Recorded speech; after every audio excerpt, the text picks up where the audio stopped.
Assalamualaikum warahmatullahi wabarakatuh. Alhamdulillah, alhamdulillahirabbil alamin, wassalatu wassalamu asrofil anbiya wal mursalin wa ala alihi wa sahbihi ajma'in. Rabbi shrahli sadri wa yassir li amri wahlul 'uqdatam min lisani yafqahu qawli.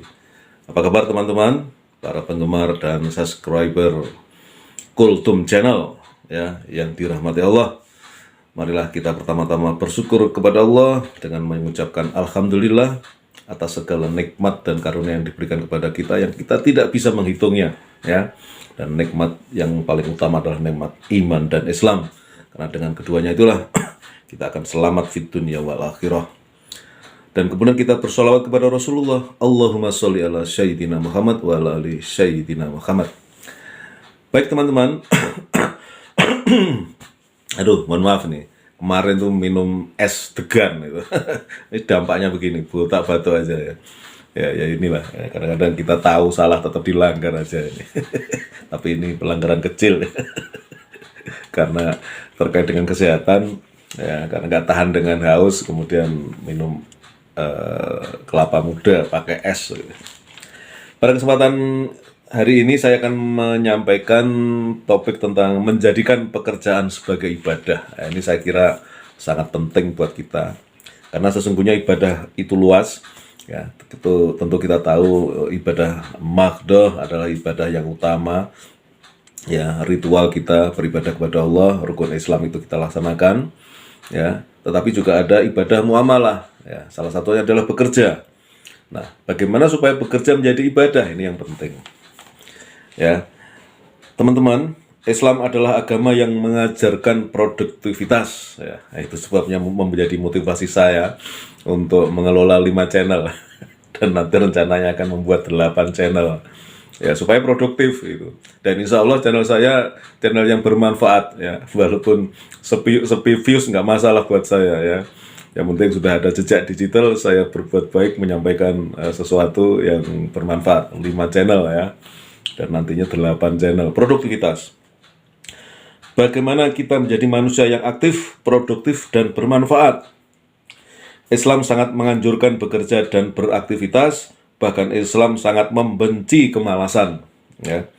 Islam mengajarkan kepada kita bagaimana dalam bekerja dan beraktivitas tetap dalam rangka ibadah kepada Allah Subhanahu wa Ta'ala, karena ibadah adalah tujuan dari penciptaan manusia, sebagaimana firman Allah, A'udzubillahi minasyaitonirrajim, wa ma khalaqatul jinna wal insa illa liya'budun.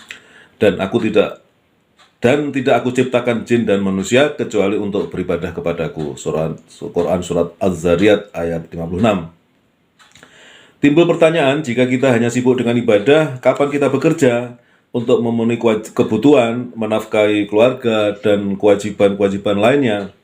Maka disinilah Islam membimbing kita bahwa ibadah kita bisa bermakna khusus dan juga bisa bermakna umum.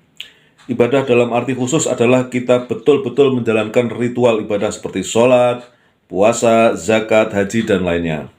Sedangkan ibadah dalam arti umum adalah segala aktivitas yang kita lakukan yang tidak bertentangan dengan apa yang dilarang Allah Subhanahu wa Ta'ala, dan kita niatkan untuk mendekatkan diri kepada Allah Subhanahu wa Ta'ala, semua itu menjadi bernilai ibadah di sisi Allah Subhanahu wa Ta'ala.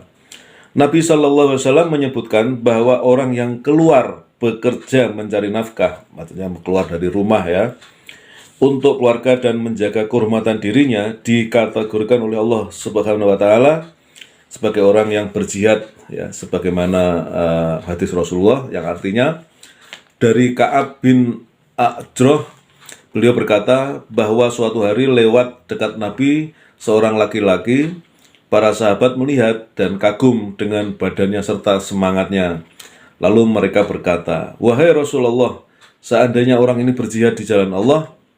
Maka Rasulullah berkata, jika ia keluar untuk mencari nafkah bagi anak-anaknya, maka dia berada di jalan Allah. Jika ia keluar untuk menafkah kedua orang tuanya yang sudah renta, maka ia berada di jalan Allah. Jika ia keluar untuk nafkah dirinya agar tidak mengulurkan tangannya untuk meminta-minta, dia berada di jalan Allah. Adapun jika ia keluar dengan tujuan riak dan kesombongan, maka dia berada di jalan setan. Itu hadis Rasulullah. Dan dalam hal ini Islam memandang bekerja sebagai jihad. Bermakna bahwa ia adalah suatu ibadah yang memiliki keutamaan di sisi Allah SWT. Lalu pertanyaannya, bagaimana kita mampu menjadikan pekerjaan ini sebagai ibadah di sisi Allah, agar pekerjaan kita bernilai ibadah di sisi Allah, sehingga kita dicatat sebagai hamba yang mewujudkan makna penghambaan sebagaimana tujuan dari penciptaan jin dan manusia. Ya, berikut ini perkara-perkara yang perlu kita perhatikan. 1. Niat. Niat adalah perkara penting di setiap pekerjaan. Nabi bersabda, "Innamal a'malu bin niat." Sesungguhnya segala sesuatu bergantung dari niatnya. Dan kita diperintahkan di setiap pekerjaan kita untuk berniat mencari keridhaan Allah Subhanahu wa Ta'ala, sehingga pekerjaan yang kita laksanakan bernilai ibadah di sisi Allah Subhanahu wa Ta'ala. Niat bisa menjadikan pekerjaan rutinitas seperti makan, tidur, dan lainnya bernilai ibadah. Niat bisa pula menjadikan ibadah menjadi maksiat karena niatnya untuk riak dan sum'ah misalnya. Maka oleh karena itu Allah berfirman, A'udzu billahi minasyaitonir rajim. Wa ma umiru illa liya'budullaha mukhlishina lahuddin hunafa wa yuqimus salata wa yu'tuz zakata wa dzalika dinul qayyimah. Padahal mereka tidak disuruh kecuali supaya menyembah Allah dengan memurnikan ketaatan kepadanya dalam menjalankan agama yang lurus, dan supaya mereka mendirikan sholat dan menunaikan zakat, dan yang demikian itulah agama yang lurus. Surat Al-Bayyinah ayat 5. Kemudian yang kedua, memperhatikan larangan-larangan Allah SWT sehingga kita tidak terjatuh di dalamnya. Ada beberapa perkara yang dilarang kita untuk bekerja, seperti dilarang dalam bekerja, seperti berbohong, berdusta, menipu, riswah atau sogok menyogok, yang banyak dilakukan orang, bermuamalah riba, dan larang-larangan lainnya. Ya, dari Abu Hurairah radhiyallahu anhu, Nabi SAW bersabda, barang siapa yang menipu maka bukan bagian dari kami. Hadis riwayat Muslim. Jadi Rasulullah bersabda, kaum penipu yang suka berbohong, apalagi yang tiap hari menipu, apalagi menipu rakyatnya, ya, bertahun-tahun menipu doang, itu tidak diakui oleh Rasulullah sebagai umatnya.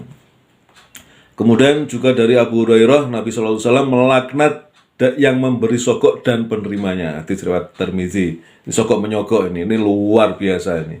Sekarang ini, bukan sekarang ini saja, sudah lama berlangsung, ya, sudah masif sampai hari ini, dan sekarang makin gila. Untuk mencari pekerjaan, untuk masuk menjadi anggota institusi tertentu, itu kalau nggak nyogok nggak bisa masuk. Nah, itu kan. Nah, ini Rasulullah sudah mengatakan, menyampaikan, baik yang nyogok maupun yang disogok semua akan terkena laknat, ya. Kemudian dari surat Al-Baqarah, A'udzubillahi minasyaitonir rajim. Alladzina ya'kuluna ar-riba la yaqumuna illa kama yaqumul ladzi yatakhabbathu asyaitanu minal masi dzalika biannahum qalu innama bai'u mislur riba wa akhallallahu al-bai'u wa harramar riba.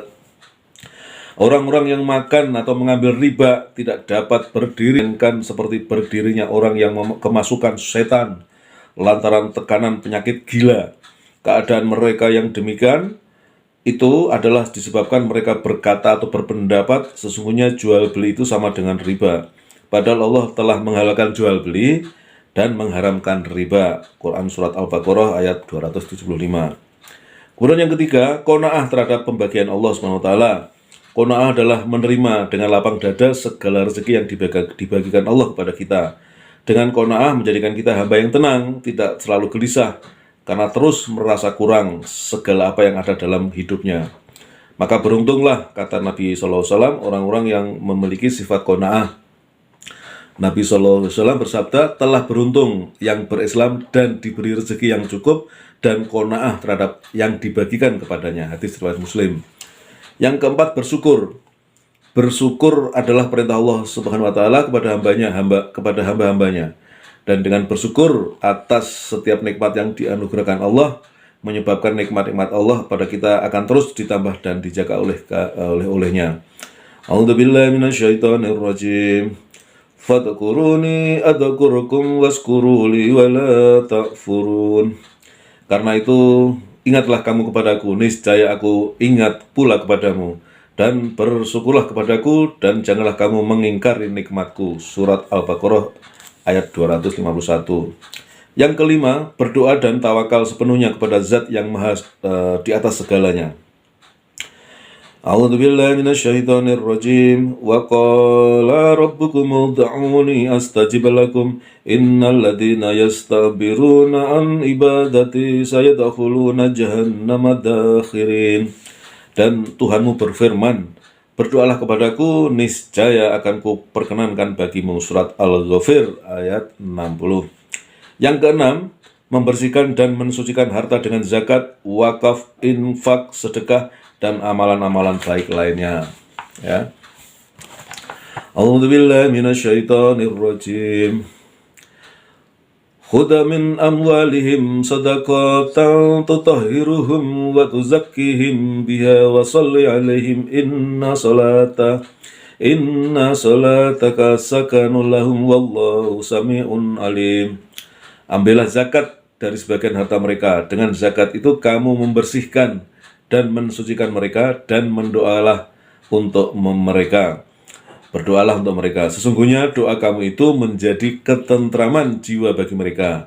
Dan Allah Maha mendengar lagi Maha mengetahui. Surat At-Taubah ayat 103. Demikian teman-teman ya. Ini terkait bagaimana kita berniat dalam bekerja itu sebagai ibadah ya. Jadi kalau diniatkan sebagai ibadah, maka nilainya juga akan menjadi ibadah.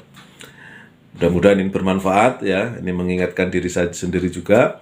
Ya, saya dalam ber-YouTube ini, jadi YouTuber ini harus pertama-tama didasari oleh lillahi ta'ala, niat karena Allah ya. Yang lain-lain itu bonus ya. Ya, monetisasi, dapat duit segala macam bonus. Ya, pertama adalah lillahi ta'ala. Terima kasih teman-teman, mudah-mudahan bermanfaat. Mohon maaf atas segala kesalahan. Kita berjumpa lagi pada sesi-sesi yang lain, pada konten-konten yang lain. Oleh karena itu jangan lupa untuk subscribe Kultum Channel supaya kalian dapat notifikasi. Jadi setelah subscribe kemudian tekan tombol loncengnya. Terima kasih. Assalamualaikum warahmatullahi wabarakatuh.